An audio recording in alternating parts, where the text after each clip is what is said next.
Unified 911, anong matutulong namin sa'yo? Anya ti maitulong mi ken kahapon. Anong may tatabang ko sa Unsay imo? akong ikatabang nimo? Ngini makadabang na misal ka no. Sa anumang wika o dialekto, may tulong na darating sa iyo.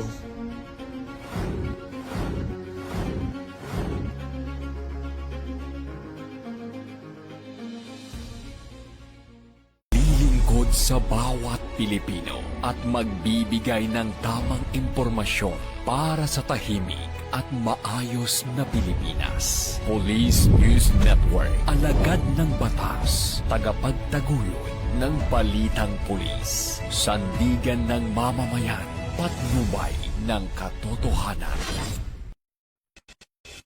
La Campo Crame, maghahatid ng pinakahuling kaganapan at nagbabagang balita. Ito ang PNN Police News Network.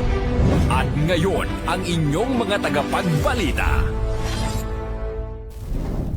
Magandang araw, Bagong Pilipinas. Ako ang inyong alagad ng batas, tagataguyod ng Balitang Pulis, Patrolwoman Sari Bernales. Maghahatid sa inyo ng tamang balita, kwento ng pulis at serbisyo para sa mamamayan. At ito ang PNP News Online, ang pangunahing balita ng Police News Network. Alagad ng batas, tagataguyod ng Balitang Pulis.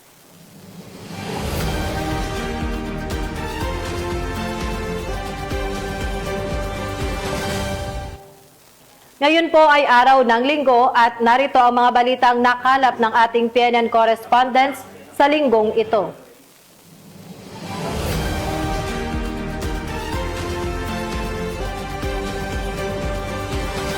Upang mahasa ang kasanayan ng kapulisan pagdating sa law enforcement operation, nakiisa ang mga miyembro ng Pangasinan Police Provincial Office sa isinagawang aerial reconnaissance mission sa pangunguna ng 702nd Infantry Brigade sa Pangasinan. Yan ang balitang hatid ni Police Staff Sergeant Jandel Supremo. Sa layuning mas mapahusay ang seguridad at situational awareness sa Hilagang Luzon, nakipahagi ang Pangasinan Police Provincial Office sa isang aerial reconnaissance mission na isinagawa noong Nobyembre 4, 2025 sa pangunguna ng 702nd Infantry Brigade ng Philippine Army. Layunin ng reconnaissance na ito na tukuyin at suriin ang mga kritikal na lugar, kumpirmahin ang mga impormasyon mula sa lupa at palakasin ang pinagsamang estratehiya sa operasyon ng mga ahensya para sa seguridad at kaayusan ng lalawigan. Pinangunahan ang operasyon nila Brigadier General Ronald Bautista, Commander ng 702nd Brigade, Director Behelio Sison ng DILG Pangasinan, Colonel Charles Castillo, Deputy Brigade Commander, Police Colonel Arbel Melcorio, Officer in charge ng Pangasinan PPO, at Lieutenant Colonel Bini Singka, Commanding Officer ng 71st Infantry Battalion. Ipinahayag ni Police Colonel Mercolio ang buong suporta ng Pangasinan PNP sa inisyatiba ng Philippine Army na anya ay malaking hakbang sa pagpapanatili ng kapayapaan at kaligtasan ng mga Pangasinense. Sa tuloy-tuloy na pagtutulungan ng PNP, DILG at Philippine Army, nananatiling matatag ang pangako ng mga ahensya na tiyakin ang ligtas, payapa at matatag na lalawigan ng Pangasinan. Mula dito sa Ilocos Region, ako ang inyong PNN correspondent, Police Staff Sergeant Jandel Supremo, alagad ng batas, tagataguyod ng Balitang Pulis. Matapos ang isang matagumpay na buy-bust operation ng mga otoridad sa Bulacan, aabot sa 408,000 na halaga ng iligal na droga ang nakumpiska. Bunga ito ng tuloy-tuloy na operasyon ng Philippine National Police kontra iligal na droga upang masiguro ang kaligtasan ng bawat mamamayan sa banta ng ipinagbabawal na gamot. Narito ang detalye ng report mula kay Patrolwoman Pearl Cristalin Javier. Napasakamay ng San Jose del Monte City Police Station ang isang high-value individual sa kinasang buy-bust operation sa Barangay Bagong Buhay 3, lungsod ng San Jose del Monte, Bulacan. Kinilala ni Police Lieutenant Colonel Rayson M. Bagain, Chief of Police ng naturang istasyon, ang suspect na si alias James, 24 anyos at residente ng nasabing lugar.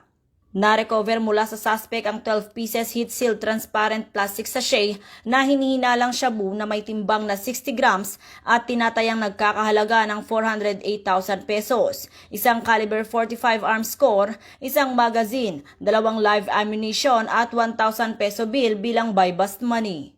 Nahaharap ang suspect sa kasong paglabag sa Article 2, Section 5 and 11 ng RA 9165 o Comprehensive Dangerous Drugs Act of 2002 at RA 10591 o ang Illegal Possession of Firearms and Ammunition Act.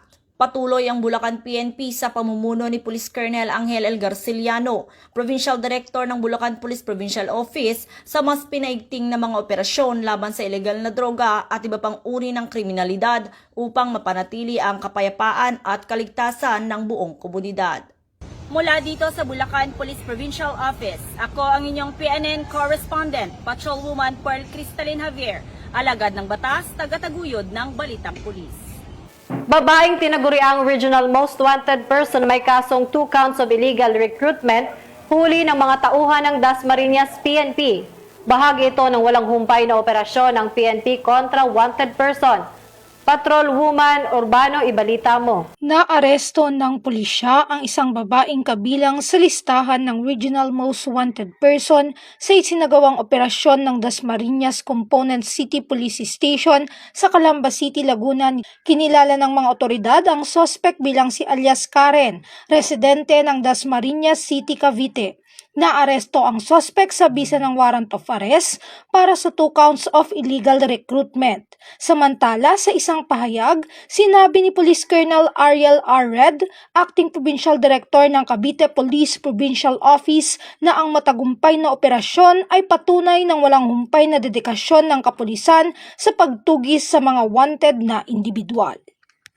Mula dito sa PRO Calabarzon, ako ang inyong Police News Network Correspondent, Patrolwoman Pisalme T. Urbano, alagad ng batas, tagataguyod ng Balitang Pulis. Kapit-bisig ang buong puwersa ng Cuyo Municipal Police Station, katuwang ang iba't ibang ahensya ng pamahalaan sa pagsasagawa ng relief operation sa mga pamilyang nabiktima ng Bagyong Tino sa kanilang nasasakupan. Yan ang tinutukan ni Patrolwoman Lixen Ray Saweran.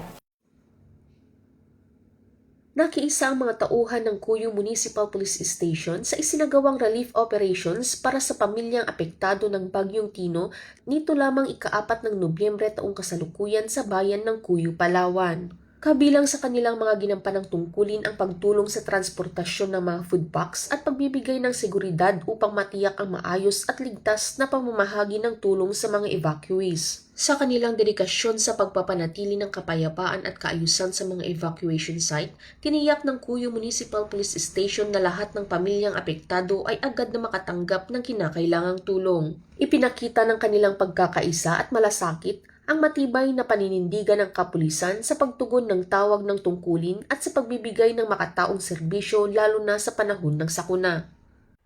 Mula dito sa Home of the Police Eco-Warriors, Calapan City, Oriental, Mindoro, ako ang inyong PNN Correspondent, Patrolwoman Christine Lorenzo, alagad ng batas, tagataguyod ng Balitang Pulis. Hindi na nakapalagpa ang isang top 8 city most wanted person dahil sa kasong rape sa operasyon ng mga miyembro ng Ormoc City PNP. Ang pagkakadakip sa suspect ay bunga ng pagsisikap ng Philippine National Police kontra sa mga wanted person at iba pang kriminalidad sa pagpapanatili ng kaayusan at kapayapaan sa bansa. Nakatutok dyan si Patrolwoman Camberly Flores. Nahuli ng mga otoridad ang nakatalagang top 8 city most wanted person na may kasong rape sa Barangay Cogon, Ormoc City. Naaresto ang akusado bandang alas 3:27 ng hapon ng mga tauhan ng Ormoc City Mobile Force Company kasama ang Ormoc City Police Station 1 at Ormoc City Police Station 4 sa bisa ng warrant of arrest para sa kasong rape na walang inirekomendang piyansa. Dinala ang akusado sa Ormoc City PS1 para sa kaukulang dokumentasyon at tamang disposisyon. Patuloy ang ating kapulisan sa pagpapatupad ng mga operasyon upang mahuli ang mga lumalabag sa batas, may pagkaloob ang hustisya sa mga biktima at mapanatili ang kaayusan at kaligtasan ng komunidad tungo sa minimithi natin na bagong Pilipinas. Mula dito sa Tacloban City, ako ang inyong PNN Correspondent, Patrolwoman Flores, alagad ng batas, tagataguyod ng Balitang Pulis. Matapos ang pananalasa ng Bagyong Tino, agad umagapay ang pambansang pulisya sa iba't ibang bahagi ng Madridejos, Cebu, upang magsagawa ng clearing operations. Magbabalita dyan si Patrolwoman Nikia Caniedo. Agad na rumisponde ang mga tauhan ng Madredejos Municipal Police Station, Cebu Police Provincial Office sa isinagawang clearing operation sa iba't ibang bahagi ng Madredejos, Cebu noong Nobyembre 4 taong kasalukuyan matapos ang pananalasa ng Bagyong Tino. Pinangunahan ni Police Lieutenant Roelio Pliones, Deputy OIC, sa ilalim ng direktang superbisyon ni Police Captain Jack A. Ciares, Officer in Charge ng Madredejos Municipal Police Station. Ang operasyon na nagsimula ng maaga upang alisin ang mga natumbang puno, nabaling sanga at iba pang debris na humaharang sa mga major at secondary roads ng lugar. Ang mga bara sa kalsada ay nagdulot ng panganib sa mga motorista at pedestrian at maaari magpabagal sa paghatid ng mga emergency at essential services kung hindi agad na aksyonan. Nakipag-ugnayan din ang grupo sa Municipal Disaster Risk Reduction and Management Office at mga opisyal ng barangay upang matiyak ang maayos na pagtatapon ng debris at agarang pagpapanumbalik ng daan para sa publiko.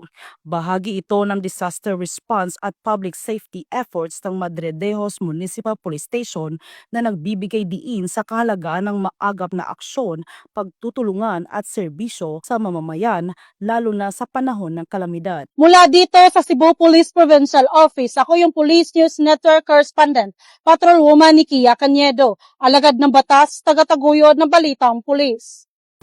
Umabot sa 8 matataas na kalibre ng barilang isinuko sa mga otoridad ng 11 bayan sa Maguindanao del Sur. Bunga ito ng magandang ugnayan ng pamahalaan at komunidad, partikular na sa pagsugpo ng loose firearms at kriminalidad sa bansa. Nakibalita dyan si Patrolwoman Leonora Gawang. 8 mataas na kalibre ng armas ang voluntaryong isinuko ng mga residente ng Gindolungan, Maguindanao del Sur sa ilalim ng Small Arms and Light Weapons Program, katuwang ang lokal na pamahalaan nito lamang ika-3 ng Nobyembre taong kasalukuyan. Pinangunahan ng mga otoridad ang nasabing aktibidad ang pagtanggap ng mga isinukong armas mula sa mga residente ng 11 barangay ng nasabing bayan. Kabilang sa mga isinukong armas ang isang mortar, 3 grenade launcher, isang Armalite rifle, 2 Uzi at isang caliber 45 pistol. Ang mga naturang armas ay isa sa ilalim sa demilitarization o sisirain upang hindi na muling magamit pa sa anumang uri ng karahasan. Layunin ng programang ito na mapanatili ang kapayapaan at seguridad sa mga komunidad at mahikayat ang publiko na maging katuwang ng pamahalaan sa pagwawakas ng paglaganap ng loose firearms sa rehiyon. Mula rito sa rehiyon ng Bangsamoro, ako ang inyong Police News Network Correspondent, Patrolwoman Leonora Gawang, alagad ng batas, tagataguyod ng balitang pulis. Matapos ang hagupit ni Bagyong Tino, personal na bumisita si Police Regional Office 13 Regional Director, Police Brigadier General Marciano Mariano Maestrado IV, upang kumustahin at tiyakin ang kaligtasan ng mga pamilya na labis na naapektuhan ng pagbaha sa mga evacuation center ng Butuan City. Patrolwoman Nicole Villanueva, ibalita mo. Personal na binisita ni Police Brigadier General Marcial Mariano P. Maestrado IV, Regional Director ng Police Regional Office 13, ang mga evacuation center sa Barangay Agusan, Pequeño at Barangay Pang noong Martes, Nobyembre 4, 2025 upang tiyakin ang kaligtasan at seguridad ng mga pamilyang naapektuhan sa pagbaha dulot ng Bagyong Tino. Layunin ng pagbisita na silipin ng kalagayan ng mga evacuees at bantayan ng mga ipinatutupad ng mga hakbang pangseguridad ng kapulisan sa pakikipag-ugnayan sa mga iba't ibang ahensya ng pamahalaan. Tiniyak din ng Police Regional Office 13 Chief ang patuloy na suporta ng pulisya sa mga relief operations at mga pagbibigay ng seguridad sa mga apektadong lugar hanggat hindi pa nakakabalik ang mga evacuees sa kanilang mga tahanan. Sa Barangay Agusan, Pequeño pa lamang nasa 96 na pamilya ang pansamantalang nanunuluyan sa itinalagang evacuation centers. Isinagawa rin ang mga preventive evacuation sa iba't ibang flood-prone areas ng lungsod upang matiyak ang kaligtasan ng mga residente. Patuloy naman nanawagan ng Police Regional Office 13 sa publiko na manatiling mapagmatsyag, sundin ang mga paalala ng lokal na pamahalaan at makipagtulungan sa mga otoridad upang matiyak ang kaligtasan ng lahat, lalo na sa mga panahon ng sakuna. Mula dito sa tahanan ng Caraga Police, ako ang Police News Network Correspondent, Patrolman Nicole Villanueva, alagad ng batas, tagataguyod ng balitang pulis. At yan ang mga balitang nakalap ng ating PNN correspondents mula Luzon, Visayas at Mindanao. Sa ngalan ng pamunuan ng Philippine National Police sa pangunguna ni Acting Chief PNP, Police Lieutenant General Jose Melencio Nartatis Jr. at sa pangunguna ni President Ferdinand Bongbong Marcos Jr., kami ay maglilingkod sa bawat Pilipino at magbibigay ng tama at balanseng balita. Mula rito sa tanggapan ng tagapag-ugnay ng Pambansang Pulisya, ako ang inyong alagad ng batas, tagataguyod ng Balitang Pulis, Patrolwoman Sari Bernales, paghahatid ng tamang balita, kwento ng pulis at serbisyo para sa mamamayan. At ito ang PNP News Online, ang pangunahing balita ng Police News Network. At ito ang bagong PNP para sa bagong Pilipinas, serbisyong mabilis, tapat at nararamdaman.